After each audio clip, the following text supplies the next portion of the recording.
ഈശോ മിശിഹായ്ക്ക് സ്തുതിയായിരിക്കട്ടെ. പ്രിയരെ, ലോഗോസ് ക്വിസ് 2025 പാഠഭാഗങ്ങളിൽ ന്യായാധിപൻ്റെ പുസ്തകം 12-ാം അധ്യായത്തിൽ നിന്നുള്ള ചോദ്യോത്തരങ്ങൾ അടങ്ങിയ വീഡിയോയാണ്.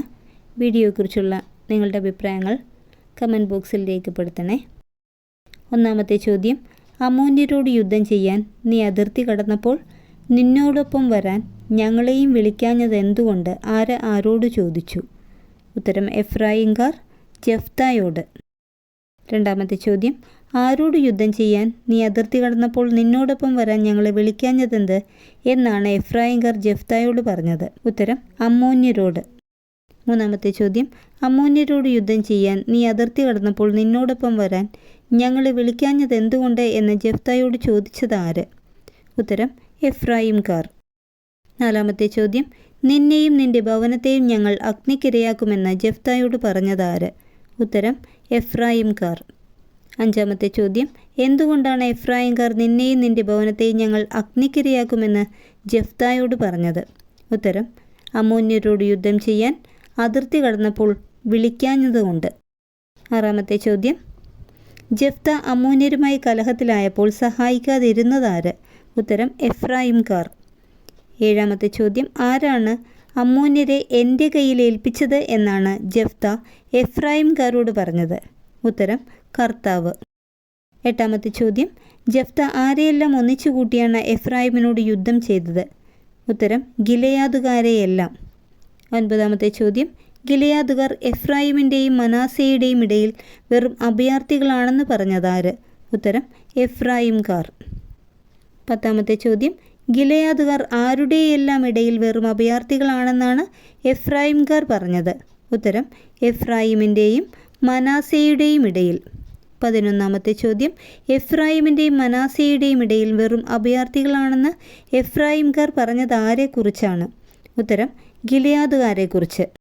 12ാമത്തെ ചോദ്യം: എഫ്രായിമിൻ്റെയും മനാസയുടെയും ഇടയിൽ ഗിലെയാദുകാർ എങ്ങനെയാണെന്നാണ് എഫ്രായിംകാർ പറഞ്ഞത്? ഉത്തരം: അഭയാർത്ഥികൾ. 13ാമത്തെ ചോദ്യം: എഫ്രായിംകാർ എന്തു പറഞ്ഞതുകൊണ്ടാണ് ഗിലെയാദുകാർ അവരെ തകർത്തു കളഞ്ഞത്? ഉത്തരം: ഗിലെയാദുകാർ എഫ്രായിമിൻ്റെയും മനാസയുടെയും ഇടയിൽ വെറും അഭയാർത്ഥികളാണെന്ന് പറഞ്ഞതുകൊണ്ട്.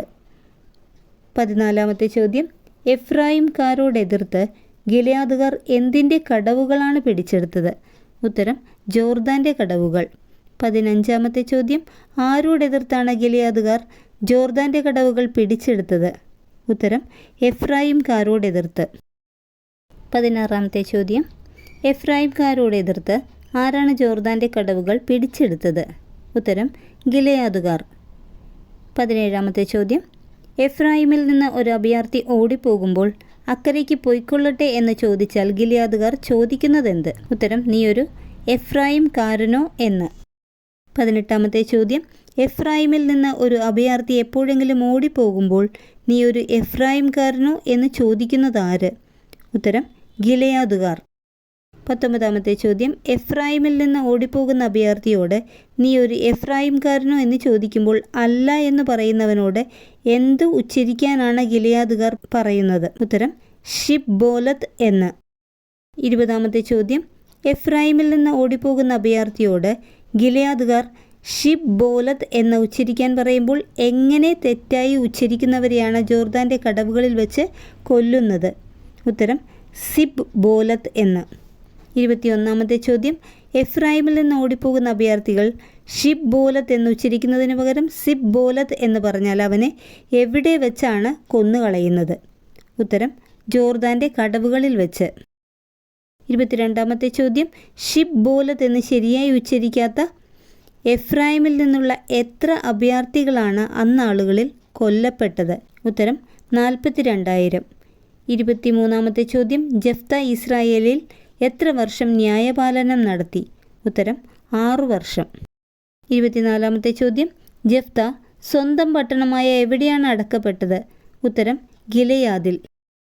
25ാമത്തെ ചോദ്യം: ജെഫ്തായ്ക്ക് ശേഷം ഇസ്രായേലിൽ ന്യായപാലനം നടത്തിയ ഇബ്സാൻ ഏതു ദേശക്കാരനായിരുന്നു? ഉത്തരം: ബേത്ലഹേം. 26ാമത്തെ ചോദ്യം: ഇബ്സാന് എത്ര പുത്രന്മാരും പുത്രിമാരും ഉണ്ടായിരുന്നു? ഉത്തരം: 30 പുത്രന്മാരും 30 പുത്രിമാരും. 27ാമത്തെ ചോദ്യം: ഇബ്സാൻ ഇസ്രായേലിൽ എത്ര വർഷം ന്യായപാലനം നടത്തി? ഉത്തരം 7 വർഷം. 28ാമത്തെ ചോദ്യം, ഇബ്സാൻ മരിച്ച എവിടെയാണ് അടക്കപ്പെട്ടത്? ഉത്തരം ബേത്ലഹേമിൽ. 29ാമത്തെ ചോദ്യം, ഇസ്രായേലിൽ ന്യായപാലനം നടത്തിയ ഏലോൻ ഏതു ദേശക്കാരനായിരുന്നു? ഉത്തരം സെബുലൂൺ. 30ാമത്തെ ചോദ്യം, ഇബ്സാന് ശേഷം ഇസ്രായേലിൽ ന്യായപാലനം നടത്തിയ സെബുലൂൺകാരൻ? ഉത്തരം ഏലോൻ. 31ാമത്തെ ചോദ്യം, ഏലോൻ മരിച്ച് സെബുലൂൺ ദേശത്ത് എവിടെയാണ് സംസ്കരിച്ചത്? ഉത്തരം അയ്യാലോണിൽ. 32ാമത്തെ ചോദ്യം, പിറതോന്യനായ ആരുടെ മകനായിരുന്നു ഇസ്രായേലിലെ ന്യായാധിപനായിരുന്ന അബ്ദോൻ? ഉത്തരം ഹില്ലേൽ. 33ാമത്തെ ചോദ്യം, അബ്ദോന് എത്ര പുത്രന്മാരും പൗത്രന്മാരും ഉണ്ടായിരുന്നു? ഉത്തരം 40 പുത്രന്മാരും 30 പൗത്രന്മാരും. 34ാമത്തെ ചോദ്യം, അബ്ദോൻ്റെ പുത്രന്മാർക്കും പൗത്രന്മാർക്കുമായി സഞ്ചരിക്കാൻ എത്ര കഴുതകൾ ഉണ്ടായിരുന്നു? ഉത്തരം 70. 35ാമത്തെ ചോദ്യം, അബ്ദോൻ ഇസ്രായേലിൽ എത്ര വർഷം ന്യായപാലനം നടത്തി? ഉത്തരം 8 വർഷം. 36ാമത്തെ ചോദ്യം, അമലേക്യരുടെ മലനാട്ടിൽ ഏത് ദേശത്തെ പിറതോനിലാണ് അബ്ദോൻ സംസ്കരിക്കപ്പെട്ടത്? ഉത്തരം എഫ്രായിം. 37ാമത്തെ ചോദ്യം, അബ്ദോൻ അമലേക്യരുടെ മലനാട്ടിൽ എഫ്രായിം ദേശത്ത് എവിടെയാണ് സംസ്കരിക്കപ്പെട്ടത്? ഉത്തരം പിറതോനിൽ. 38ാമത്തെ ചോദ്യം, അബ്ദോൻ ആരുടെ മലനാട്ടിലെ എഫ്രായിം ദേശത്തെ പിറതോനിലാണ് സംസ്കരിക്കപ്പെട്ടത്?